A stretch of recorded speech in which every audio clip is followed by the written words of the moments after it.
You need winners? Let the pros show you how to make money. General Manager Al DeMarco, a regular contributor on Fox Sports, MSNBC, and Comcast Sports TV, brings over 25 years of handicapping experience to the table. CEO Steve Budin, the author of Bets, Drugs, and Rock and Roll, is the man responsible for creating the online betting industry. Together, they lead PickNation.com, your #1 source for winners. It seems like the NFL season was only kicking off a few weeks ago, but guys, here we are. The countdown has begun. Second to last Sunday of the regular season, and we are here as we have been all season long to break down all of your NFL action from a point spread perspective, the only TV show in the country to do so.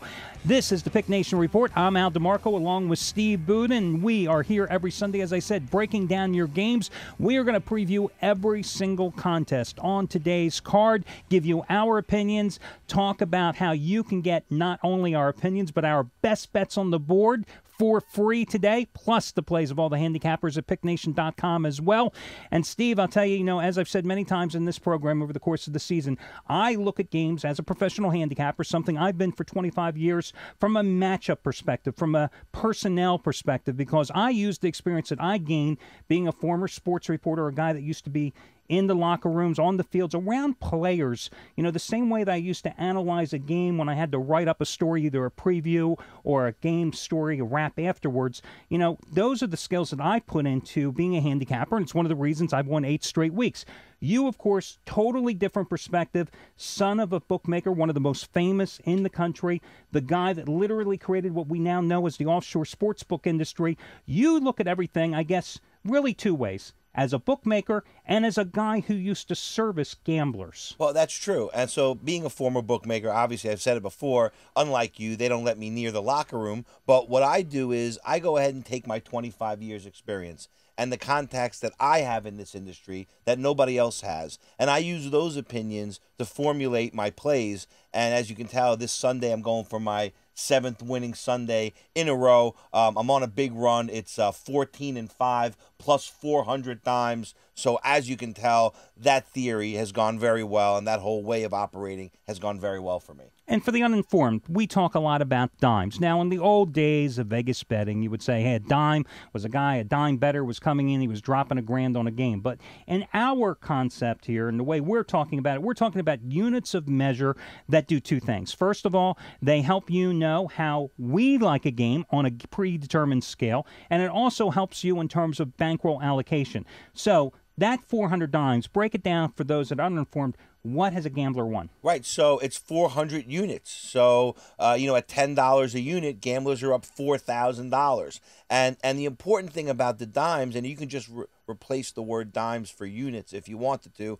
The important thing about it holds us into account for what we're doing. We can't just claim felonious records like other handicappers do to try to get people, sell people into buying their picks. We're actually accountable for every pick that we make and every rating that we give, just like we were managing our own bankroll as gamblers. And we give a chance for the gamblers out there to mimic our style and achieve the exact same measure of success that we're achieving and claiming to achieve on the site. And I mean, bottom line is now, for example, Steve talks about his various crews. I think it was on Monday night you had your #1 crew, the Baltimore crew. They delivered. It was a 25-dime play, but it was still, that is a substantial play on the New York Giants. And that Baltimore crew, they don't have plays. You don't get plays from them every single week. But over the past 3 years, they're 24-9. That's their win-loss record, but 645 dimes of profit, and that's all in the NFL. But overall, not only have you won 7 straight Sundays, going for number 7 in a row today, I should say, but the overall football record, college and pro, for 3.5 years,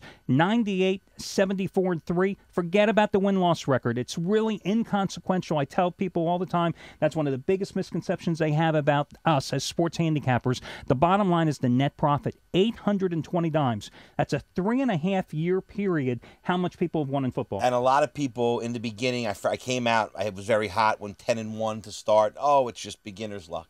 Like I'm just a beginner. Then we pushed it through the second year, another big year, and again, people said, well, maybe this or maybe that. He's going to change his cruise. Well, look, we're sitting here 3.5 years later, over 800 dimes of profit, still the New York crew, still the Baltimore crew, still the Philly crew, still the Russian crew. All the same people are involved, and we continue to bang the man out. And that's just something you can't fake. No, and listen, guys, I'm not going to blow smoke here up, a certain part of your body here. Bottom line is there are no guarantees in gambling. Nobody wins all the time. Listen, September was not a very good month for your crews. I mean, they, like the players, like the teams that you're handicapping, the teams that you're analyzing, they had a bad bump. Last week I swept the board with my NFL best bets. I had the Giants on Monday night. I had Dallas and Philadelphia over on Sunday. They were my two best bets. I swept. But, you have losing weeks along the line. You're looking for consistency. I've won 8 straight years, college and pro football. You've got a 3.5-year track record, and that's what you're looking for. Anybody that tells you they win every Sunday, they win every day, they win every week, they're frauds, they're liars. I can just tell you, 25 years in this business, guys, I know it for fact. But also, if you looked at my videos, because every week I come out with a video on the site that talks about the play that I'm releasing. If you looked at my videos during that bad skid in September, I didn't try to hide it. No. But another thing I didn't do was panic. Nobody saw me worried or panicked or starting to give guaranteed plays or starting to double up on everything, starting to chase like so many other people do. I stuck to my guns. I stuck to the philosophy. I remained focused. And here we are with a 400 dime run. And by the way, just before we got on that run, I did go on and tell everybody we're about to go on a run. And it's not because I'm a psychic. It's because, like you said, professional handicappers and professional gamblers, like the players themselves, they start to get heated as the season goes on. And as we got to that point and all that data was in already, I knew that we were poised and right about to go on a run. And I called it, and we've done just that. And the only footnote I'm going to add to that is we're not done yet.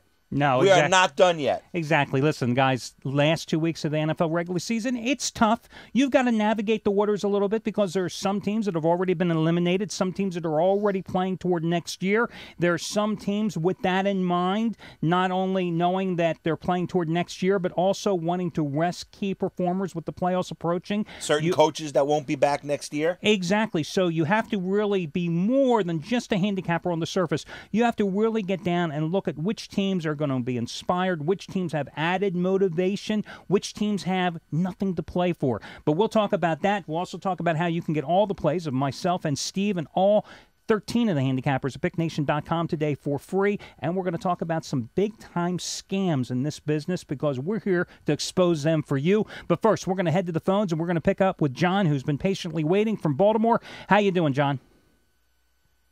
Has he been patiently waiting? John, are you there? Well, I guess John isn't there, so back to the phones we go to pick up with, Sherm, who is, we're going to go to actually Jeff in Pittsburgh. Jeff, a regular caller. How you doing, Jeff? Good. How you guys doing? Really let good. me guess, Jeff, since every week you do seemingly want to talk about that little team called the Steelers, not exactly an awe-inspiring performance last week against the Bengals. I think it was owed more to Carson Palmer throwing 3 picks, but hey, a win's a win. Yeah, you got it. And I want to hear your take on this defensive struggle. It seems like it's going to be this Sunday. I didn't think I'll be honest with you, didn't think the Steelers would cover last week, and they did, obviously, because of Carson Palmer. But you think they're going to get by more than a touchdown this week? Well, I'll tell you, the problem with the Jets is they just can't score any points here. I mean, they follow up that pathetic effort against New England.